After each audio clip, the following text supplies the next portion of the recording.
Bonjour et bienvenue au podcast Bonheur au travail, employés et employeurs heureux, oui ça se peut. À chaque épisode, on donne des outils à tous les membres d'une entreprise ou organisation pour vous aider à développer une culture de bonheur au travail. Bon épisode! Alors bonjour tout le monde et bienvenue à ce prochain épisode de Bonheur au travail. Bonjour Max. Salut Caroline. Ça va bien? Ça va très bien et toi? Oui, ça va super bien, merci. Good. Un petit peu contente de parler, en fait, je vais parler un petit peu moins.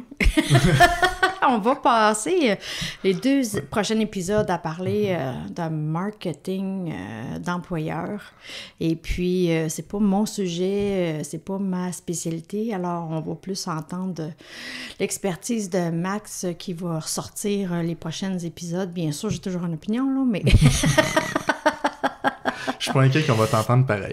Oui, mais... exactement. Alors, ouais, fait que je pense que ça va être intéressant parce que ça touche tellement beaucoup les auditeurs, les auditeurs, surtout les gestionnaires.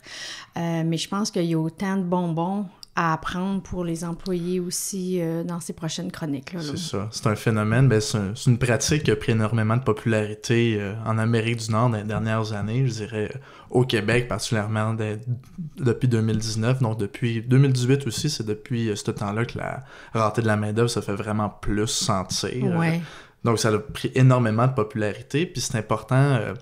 un peu de clarifier aussi c'est quoi exactement de la marque employeur. Puis la marque employeur, tu sais, c'est au même titre qu'une marque de commerce. C'est la façon un peu dont tu es perçu par les personnes que tu essaies d'attirer avec une marque de commerce. Le monde extérieur. Là, c'est ça, le monde extérieur. Tous les éléments, mais ouais. Dans le fond, toutes les organisations, acteurs, peu importe, mais particulièrement aux yeux des personnes qu'on essaie d'attirer. Donc, quand on parle de marque de commerce, on veut chercher des clients pour nos services ou nos produits. Mais quand ça vient à la marque employeur, on essaye d'aller chercher des employés. Donc, ils devraient commencer à être considérés quasiment comme des clients parce qu'on leur vend essentiellement une expérience employée. Oui, puis je pense que ça va être vraiment le sujet de cette chronique-ci, cet épisode-là, ça va être vraiment l'expérience employée qu'on va mettre un peu l'accent dessus. Puis la semaine prochaine, ça va être vraiment le marketing de ressources humaines. Donc aujourd'hui, on se concentre sur l'expérience employée.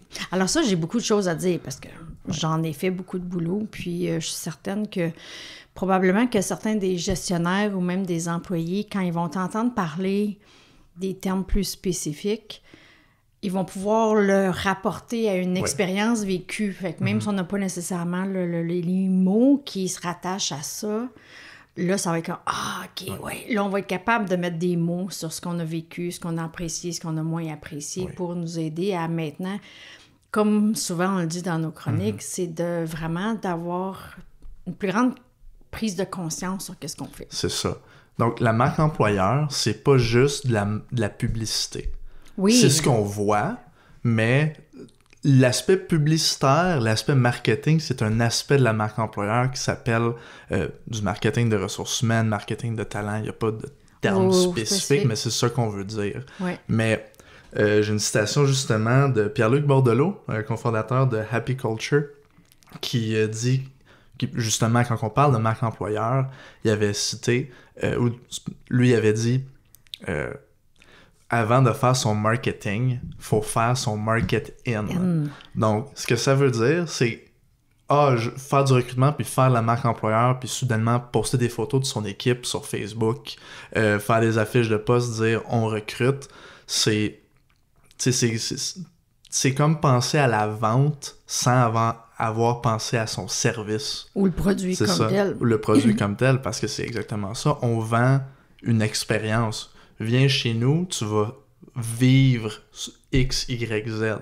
Donc, on parle déjà un peu plus, on va déjà plus loin que les avantages sociaux. Oui.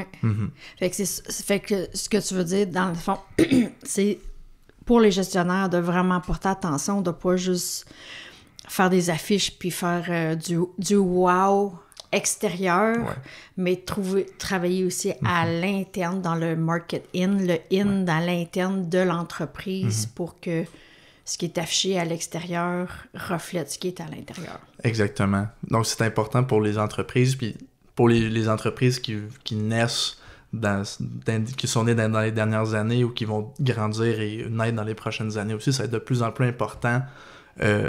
Plus rapidement on veut commencer à embaucher, plus il va falloir avoir une expertise qui va être capable de bien setuper tout ça. Au même titre qu'on veut quelqu'un en marketing pour vendre nos produits, il va falloir quelqu'un qui a au moins une expertise en ressources humaines pour être capable de faire du marketing de ressources humaines aussi, puis faire de la marque employeur parce on compétitionne pour de la main-d'œuvre. Donc, si on est pour compétitionner contre des employeurs qui sont déjà très établis, par exemple le gouvernement du Canada, des grandes entreprises, des multinationales, ben, il faut être capable de s'outiller, puis il faut être capable de s'outiller rapidement, puis bien, puis avoir les ressources nécessaires le plus rapidement possible. Je trouve ça vraiment, pour moi, quand tu as parlé de ça, tu sais, les entreprises investissent beaucoup d'argent dans la publicité pour vendre leurs produits ou leurs services. C'est une partie de la business qui est comme ça depuis longtemps.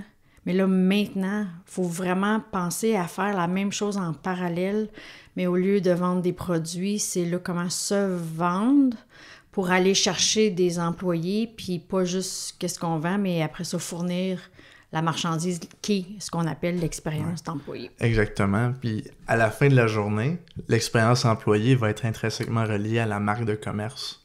Parce que c'est, veut pas, la culture d'entreprise. Donc, qu'est-ce qui est établi par la haute gestion quand on veut faire notre planification stratégique, quand on établit notre entreprise au départ, puis on est un employeur, ou on veut devenir un employeur, puis on veut engager, ben on bâtit notre culture d'entreprise, mais c'est la manière qu'elle va être vécue ou expérimentée par un employé, au même titre que ton expérience client, c'est ta culture d'entreprise qui va être expérimentée ou vécue par ton client. C'est ça. Donc, il faut penser à la façon dont ton employé vit ton expérience employée, vit son séjour. Parce que le produit qu'on vend, là, c'est plus un service. Fait que, par exemple, on peut comparer une industrie de service. Là. Tu fais un service de construction, je vais venir faire ton deck chez vous. Mais tu vends un service, tu dis, moi, je connais le bois que tu auras besoin, tu connais le service que tu fais. Quand tu fais ton site web, tu fais ta publicité, ben le client, il a comme le droit d'assumer que tu sais faire des decks. Que tu es assez bon pour vendre tes services professionnellement. Ben c'est un peu la même chose avec un employeur. Puis je pense que d'après moi, bientôt, il va y avoir un Google Reviews pour des employeurs, tu sais, parce que... C'est déjà là. C'est-tu déjà là? Glassdoor, Indeed, il y a toute une section de commentaires. Que les commentaires vont faire. Justement, il y avait... c'est ça qui est important, c'est puis je pense qu'on avait trouvé une statistique qui était que 75% des candidats affirment qu'ils vont faire une recherche sur la réputation puis le branding d'une entreprise avant d'appliquer même pour un poste. Donc, c'est genre, si je veux m'acheter un sofa, je vais aller voir qui a le meilleur service, je vais aller voir les reviews, les avis sur Google, peu importe. Là, ça va être, OK, je me cherche un emploi, j'ai le goût de travailler dans telle industrie, je vais aller voir c'est quoi les reviews, les avis des employés face à travailler là. Exactement. Je pense que beaucoup de chemin à faire. Puis c'est exponentiel, plus la communauté, par exemple une communauté de graphistes, ben s'ils ont des forums en particulier qui fréquentent beaucoup, ils ont des plateformes qui partagent ou qui sont actifs sur une certaine plateforme comme Glassdoor ou comme Indeed dans les sections commentaires ou reviews d'employeurs, ben plus on va avoir tendance à croire des témoignages. Fait que plus tu crois un témoignage qui est bon, plus tu vas avoir des CV qui sont attirés vers toi, plus tu vas avoir des mauvaises reviews de tes anciens employés ou des anciens candidats, peu importe, plus il va y avoir un effet aussi dans la communauté des gens que tu cherches à embaucher. Exactement. Donc, l'expérience employée, c'est s'assurer que les bottines suivent les babines. Oui, absolument. Puis je pense que c'est un de mes idoles, puis on va en parler, un de mes idoles, c'est un gros mot, là, mais un entrepreneur que j'affectionne particulièrement pour sa vision, c'est Richard Branson. Puis une de ses citations à lui, c'était « D'habiliter et prendre soin de ses employés sont la meilleure façon de prendre soin de ses clients et de s'assurer que ses clients reviennent à son entreprise. » Donc, il faut vraiment prendre le temps d'investir puis d'habiliter nos employés. Puis je pense que la chronique, ben là, on va donner des petits trucs sur c'est quoi exactement. Parce que je pense que c'est ça, jusqu'à temps qu'on commence à lire sur ce sujet-là ou d'entendre parler dans des podcasts comme nous, souvent c'est comme on fait des choses un peu de façon aléatoire sans comprendre qu'il y a un sens et une raison d'être en arrière de tout ça. Donc, on se rentre dans le sujet du jour. Oui, absolument. Donc, pour moi, la façon la plus claire d'établir l'expérience employée, c'est de l'établir dans le temps. Donc, s'il y avait comme...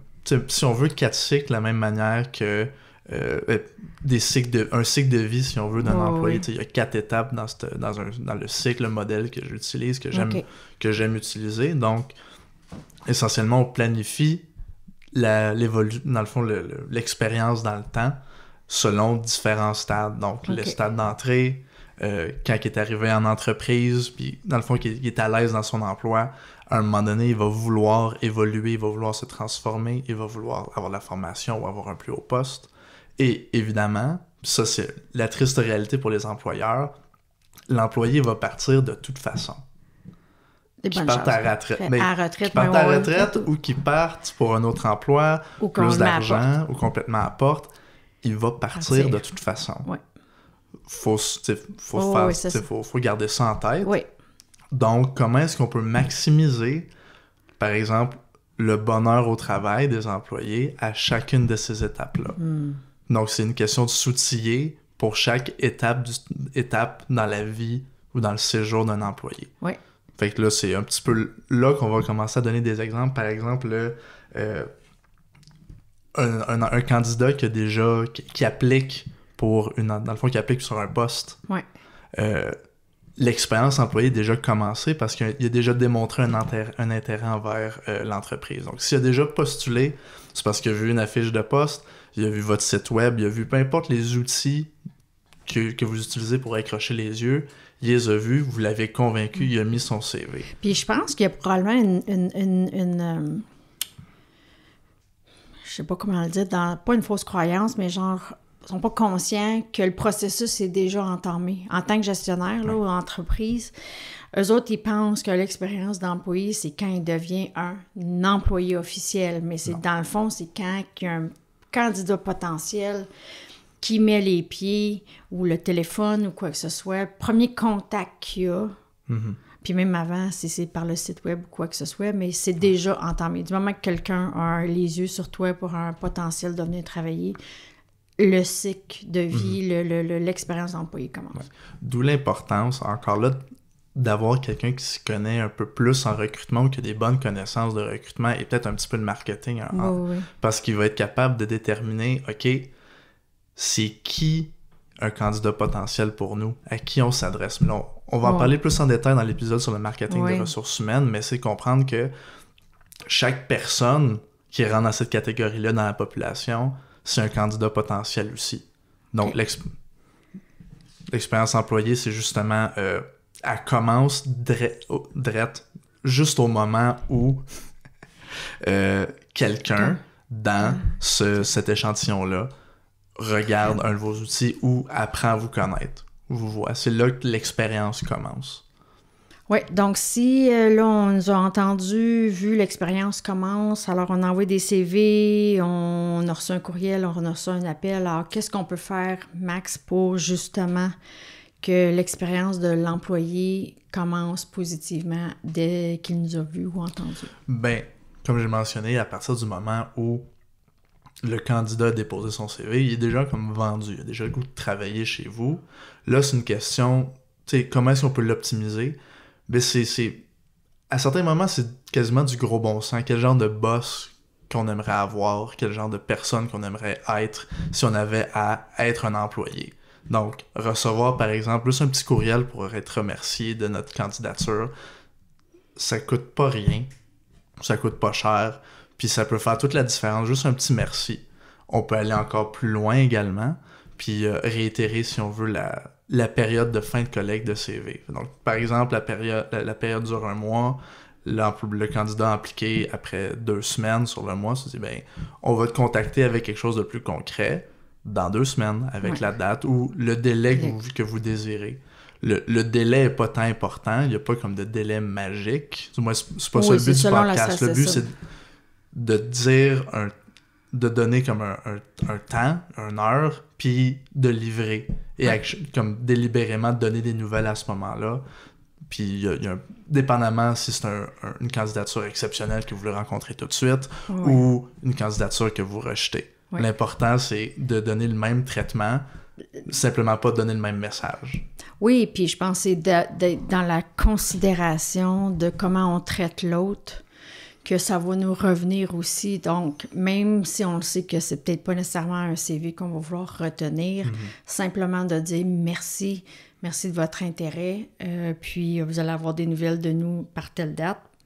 Déjà là, ça l'élève le niveau de l'entreprise, tu sais, parce qu'il y en a qu'on se fait tellement balayer. Puis c'est ça qui est difficile, parce que oui, des fois, on reçoit des CV, je l'ai vécu par différents clients, on reçoit des CV de nowhere, là, de n'importe où sur la planète, des fois, où, tu sais, on le sait que c'est comme des gens qui envoient des CV pour envoyer des CV. Mais là-dedans, il y a aussi des gens qui sont très bien intentionnés et tout ça. Donc, je pense que c'est de traiter tout le monde comme égal, dire merci, puis comme tu as dit, faire le merci, la qualité de la réponse peut varier d'une personne à l'autre, mais de faire ce geste supplémentaire-là pour rendre, dès le début, l'expérience d'un employé intéressant. Très bien.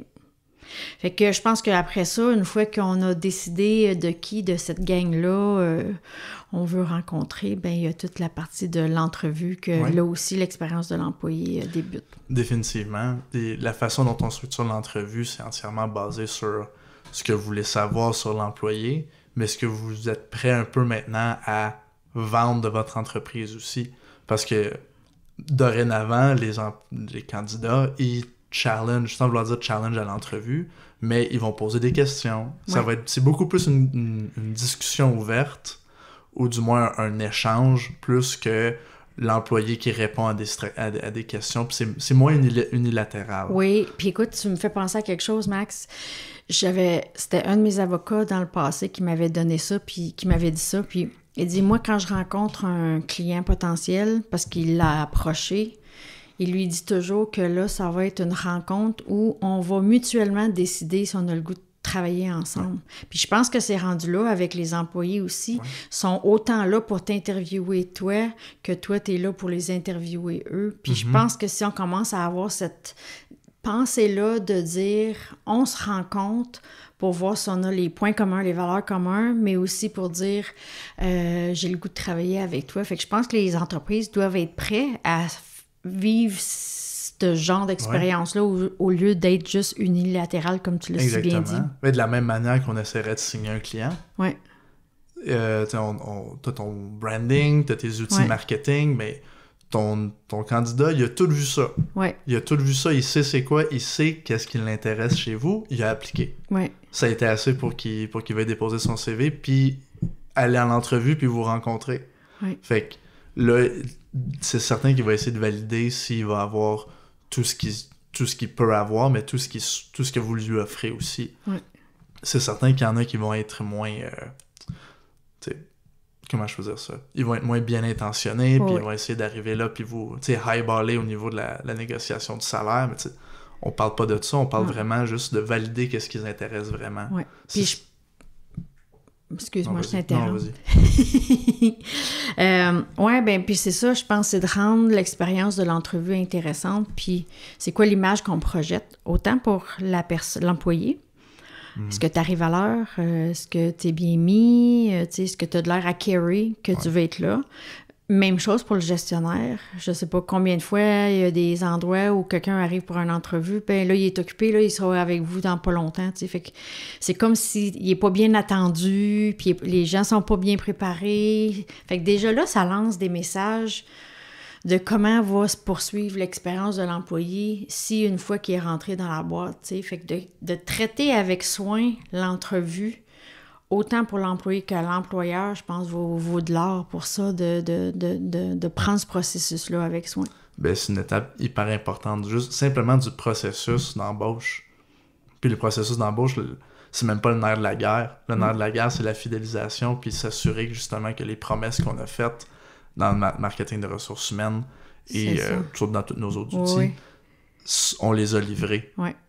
Puis, excuse-moi, il y a tellement d'idées qui me défilent dans le temps parce que dernièrement, on vient de passer un candidat en entrevue, tu sais, puis un de mes clients, il fait ça à la vieille façon, puis moi, j'amène une nouvelle approche, tu sais, de pas juste poser les questions, t'es-tu capable de faire la job, mais tu sais, d'aller au-delà de ça, de l'attitude, le champ d'intérêt, les valeurs et tout ça.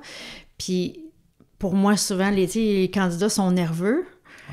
Puis quand tu commences à toucher, mettons, comme j'ai demandé, mais y a-tu quelque chose qui t'intéresse en dehors du travail, puis qui a parlé de musique, qui jouait de la guitare, bien juste en le faisant parler de quelque chose qui l'allume, l'étincelle dans ses yeux, puis là tu voyais déjà que sa morphologie, son corps est devenu beaucoup plus relax et tout ça, donc je pense qu'avec mes questions, on est allé bonifier l'expérience de l'entrevue pour rendre ça plaisant pour... Puis ce que ça communique d'une certaine façon au candidat, c'est qu'il va savoir que dans cette entreprise-là, c'est pas juste à propos du travail, puis on s'en fout de toi. Oui. On s'en fout de toi en dehors du 8 à 4, par exemple.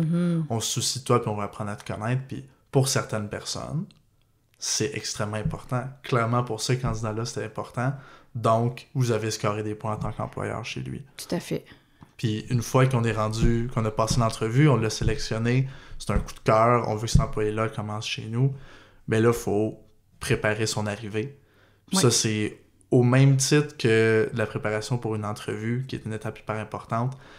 L'intégration, c'est là que ça va vraiment fidéliser l'employé à court, moyen ou long terme. On en avait parlé au premier épisode. Oui, puis écoute, je pense que j'ai une statistique excuse-moi, j'ai pas mes petites lunettes d'appoint. 59%. Oui, 59%. Des employés témoignent avoir vécu des ratés dans le processus d'intégration. Parmi les ratés les plus fréquents, c'est que soit les outils sont pas là, ils n'ont pas tout ce qu'ils ont besoin, il manque de matériel de travail, ils sont même pas présentés à leurs collègues ou à leurs superviseurs, etc. Ouais. Donc, je pense que ce que tu viens de dire, d'intégrer l'employé, puis par moi, avoir eu plusieurs postes dans ma vie, il y a eu des intégrations ratées, puis peux-tu nous en dire un peu plus sur ça? Oui, bien à la limite, tu sais, minimum, au moins faire le tour de l'édifice ou du bureau, comme ça tu peux au moins connaître les sorties d'urgence. Parce que tu rentres là, tu connais pas personne, puis la toilette aussi. T'es là, tu fais pas nécessairement confiance aux gens, t'es un nouvel employé, t'es hyper vulnérable, t'analyses tout, t'analyses le comportement entre des personnes que tu connais pas, t'analyses le climat, comment les gens se parlent entre eux, qu'est-ce qui est acceptable, qu'est-ce qui se fait pas. Fait que t'es extrêmement vulnérable, donc au moins être capable de sortir s'il y a un feu, c'est déjà le minimum. Aller aux toilettes si jamais tu as une urgence parce que tu rencontres ton nouveau boss pour la première fois, c'est déjà ça. Mais rencontrer tes collègues, c'est important. Puis je pense que c'est toutes des choses qui vont arriver de toute façon. L'employé va être intégré. Là, c'est parce qu'il va rentrer dans l'entreprise puis il va commencer à travailler. Il va être intégré de toute façon. Ça va arriver. C'est pour ça qu'on appelle ça d'un stade. Parce que ça arrive anyway. Oui, mais ça va-tu se faire dans le flow puis dans le plaisir ou ça va se faire de façon sans souci ou sans soin rapport à comment c'est fait? C'est ça. Fait que planifier. Planifier, c'est quoi l'équipement qu'on va avoir de besoin? Est-ce qu'on en a? Est-ce qu'on en a besoin de commander? Il est prêt à commencer à quelle date? Qui fait l'accueil? Puis là, pour des PME, ça peut être un petit peu plus compliqué, mais quand on commence à avoir un peu plus d'employés, on se partage l'intégration. Comme ça ne devient pas comme un hassle pour une personne de rentrer dans l'entreprise, de faire la formation, de faire l'intégration de quelqu'un, parce que occuper une personne, ça coûte cher. Si plusieurs personnes se départagent la tâche, ça permet au nouvel employé de faire face à plusieurs personnes, de rencontrer plusieurs personnes en même temps. Exactement. Je pense que c'est ça, la planification. Hein. C'est ça. Dans les statistiques de Stephen Covey, là, plus on est dans la préparation, plus on va avoir des meilleurs résultats. Puis je pense que c'est une lacune à beaucoup d'entreprises. C'est justement ça, cette planification d'intégration-là. Donc, puis je pense que si, tu sais, on veut toujours dans le podcast donner des outils autant pour les employés que les employeurs. Tu sais, la jeunesse, là, les nouveaux employés, tout ça, ils en prennent un peu plus conscience. Fait que, tu sais, on a souvent parlé, prendre sa responsabilité. Fait que si tu vois que la boîte le fait pas nécessairement, ben ayez pas peur de demander des questions. Ouais. Ayez pas peur de dire écoute, y a-tu quelqu'un que tu peux m'assigner pour me démontrer des choses ou si j'ai des questions, des choses comme ça. Fait que si ça se fait pas, de pas avoir peur de le demander, je pense que ça se fait tout dans la façon qu'on le demande. Là. Mais Exactement. Je pense que ça pourrait être quelque chose que ça démontre une grande part de vouloir être autonome, puis de vouloir prendre ses responsabilités et son succès et son bonheur dans ses propres mains. Fait que c'est un bon exemple à faire. Absolument. Puis j'aime beaucoup l'aspect que tu apportes encore de prendre la responsabilité en tant qu'employé sur son expérience employée. On s'est fait promettre des choses, puis c'est pas juste à dire attendre après le boss que hey, t'es mieux de me donner ci, ça, c'est ça, tu sais, c'est un échange d'énergie, c'est un échange faut que tu pointes là, faut que tu committes, que tu travailles. C'est ça. Puis fais ton bonheur, juste parce que t'as pas, fixe pas nécessairement sur la nanane que t'as pas, mais sur l'expérience en tant que telle. Puis tu vas avoir beaucoup plus de plaisir, mais tu vas peut-être goûter à d'autres aspects que t'avais peut-être pas enchanté avant. Mais tout ça, c'est tu peux comme déjà te préparer à ça en posant des questions en entrevue aussi. Même si le boss au départ ou la personne qui te passe en entrevue te laisse pas poser des questions au départ, prendre le temps à la fin. Si jamais tu as des questions, ça peut absolument te faire... ça va changer absolument ta perspective sur l'entreprise. Oui, ça, je pense que c'est une des places qui nécessite à un gestionnaire d'investir un peu de temps, puis quitte à avoir de l'aide de l'externe pour venir l'aider à faire une bonne planification d'intégration. Donc, après ça, quand on parlait de toute expérience employée, là, il est rentré, il est déjà là. Oui, il est déjà là. Par exemple, ça fait 6 mois, 1 an, 2 ans qu'il travaille. Il est à l'aise dans son poste, il performe. 2 ans, je comprends que c'est généreux selon les statistiques aujourd'hui. Il commence à avoir des gens qui s'attendent à une promotion après 6 mois. Ouais. Il y a des moyens de s'arranger, mais encore là, c'est vraiment pas tout le monde qui est prêt à donner ça, mais c'est quand même... Je pense que ça dépend de l'industrie aussi, mais oui, effectivement, les gens veulent monter. Ben, pas juste qu'ils veulent monter, mais ils veulent être stimulés. Fait que quand on dit, juste dire que c'est un environnement de travail dynamique, mais ce que tu fais, c'est des feuilles Excel à journée longue, mais c'est pas dynamique nécessairement. C'est redondant. C'est redondant, c'est le contraire. Mais justement, qu'est-ce qu'on peut offrir à l'employé pour être stimulé puis se développer? Ça, c'est comme l'étape d'évolution. Un moment donné... Dans le cycle de l'employé. C'est ça, c'est parce que, comme à l'école, un moment donné, tu l'as fait ta maternelle. Tu peux pas rester en maternelle toute ta vie. Faut que tu passes à 2e année puis à 3e année. Un moment donné, tu as appris ce que tu as à apprendre. Tu l'as maîtrisé, puis veux pas, la personne va devenir bored ou, si elle est proactive puis prend responsabilité, va vouloir aller chercher des ressources ou va aller postuler ou, si elle est fidèle, aller poser des questions à son employeur. « Hey, c'est ça mon rêve. C'est ça, je veux ci, je veux ça, c'est là que je veux aller. » Donc, un employeur, pour prendre responsabilité là-dessus, c'est déjà un peu savoir où ce que son employé veut. Si son employé, dans sa première semaine, il dit « Un jour, je vais être gestionnaire », ben tu le sais tout de suite qu'il y a un intérêt pour ça, puis tu peux déjà l'outiller et le voir comme ça. Oui. Puis je sais pas si c'était une bonne pratique, tu pourras me le dire si j'ai fait une bonne chose ou pas. Okay. Mais quand on a fait l'entrevue dernièrement pour un employé, il a déjà parlé qu'il voulait être à un niveau d'un superviseur, etc. Donc, ce que j'ai fait, c'est que j'ai imprimé la description de poste de ça pour que l'employé sache déjà sur quoi il doit travailler pour un jour, s'il veut venir à ça, qu'est-ce qu'on recherche et tout ça. Là, mais ça, c'est... Oui, moi je suis entièrement d'accord, c'est un super bon move parce que ça lui donne une espèce de vision d'un idéal, de qu'est-ce qu'il va faire plus tard. C'est ça, être un leader. Là, encore là, c'est imprimer la description de poste, mais j'aurais-tu comme L'important, c'est que ça soit le plus détaillé possible sur la personne qui doit être, pas juste les tâches. Non, notre description de poste, c'est les tâches, mais le savoir-faire et le savoir-être dans ça. Excellent. C'est excellent. Donc, s'il y a ça, puis s'il y a déjà une bonne idée de la personne ou du chef d'équipe qui devrait être plus tard, mais là, c'est une question de tracker le progrès. En tant que gestionnaire, c'est de se le rappeler, puis c'est de vérifier avec lui ou elle de comment il avance, puis qu'est-ce qu'il a besoin, puis comme tu dis, de le stimuler. Donc, y a-tu des cours, de la formation qu'il aurait besoin, qui fait ça? Ouais. Cool.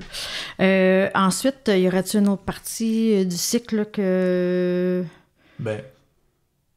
Par exemple, le départ aussi. Je pense que c'est souvent raté, ça, pour beaucoup d'entreprises. Très souvent raté. Puis il y a une richesse en arrière de ça. Oui, mais parce que c'est ton ultime rétroaction.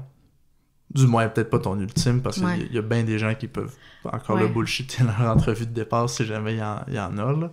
Ça, c'est inévitable, mais... Fait que pour les auditeurs, ils ont peut-être entendu entrevue de départ. C'est un concept pas si récent que ça, mais je pense que c'est pas une pratique généralisée encore. Vraiment pas. Alors, juste pour rappeler, une entrevue de départ, c'est justement ça. On prend le temps de rencontrer l'employé quand il quitte pour aller chercher de la rétroaction sur comment a été son expérience, puis les raisons, puis que comme si nous, comme gestionnaire ou comme employeur, si on avait des choses à améliorer, qu'est-ce que ça serait leur chose? Il y a une grande richesse de prendre le temps, puis souvent les gens sont gênés de faire ça, puis des fois mes clients me le demandent pour moi de le faire, donc il y a comme c'est comme une partie neutre, si tu veux, qui est capable de récolter l'information, puis l'autre sent un peu plus à l'aise pour le donner, mais définitivement quelque chose d'important à faire. Mais d'où l'importance d'avoir des pratiques, ou du moins avoir dans son expérience employée, de la rétroaction qui est faite sur une façon plus récurrente qu'une fois par année. Oui. Parce que sinon, l'entrevue de départ, si tu connais pas comme ton employé, si tu n'as pas de rétroaction, si tu n'as pas comme une relation avec, du moins au niveau professionnel, puis au niveau de ses ambitions, puis où est-ce qu'ils veulent aller, puis ses challenges, les challenges qu'on souhaite relever, etc. Si on le sait pas, ça va juste être comme awkward. C'est ça qui va causer beaucoup de stress dans l'entrevue de départ, c'est comme « Oh non, je risque de me faire bâcher. » Ou Tandis que le fait d'une façon régulière, c'est pas comme je t'aime plus, je t'haïs, puis là, tout le vomi sort en même temps, parce qu'on a sondé le terrain de façon régulière pour nettoyer s'il y avait des petits pépins dans Exactement. Mais simplement le fait de s'asseoir puis de parler de travail avec une personne en particulier, le sujet de travail va pas importer à la fin de la journée. C'est le fait de s'asseoir puis de l'environnement puis le contexte dans lequel c'est fait. Juste que là, c'est un petit peu différent, mais tant qu'il y a cette facilité-là de communiquer, dans le fond, surtout des conversations difficiles liées au travail. Ouais. Fait que je pense que dans le fond, puisqu'on pourrait sûrement en parler pendant quelques heures de ce sujet, dans le fond, c'est vraiment de voir à ce que si l'employé est heureux dans toutes les différentes étapes, là, tu sais, là. Pas juste une fois de temps en temps, mais on l'a-tu bien traité, il est-tu heureux dans le processus d'entrevue, etc. On va développer ce sentiment-là assez important.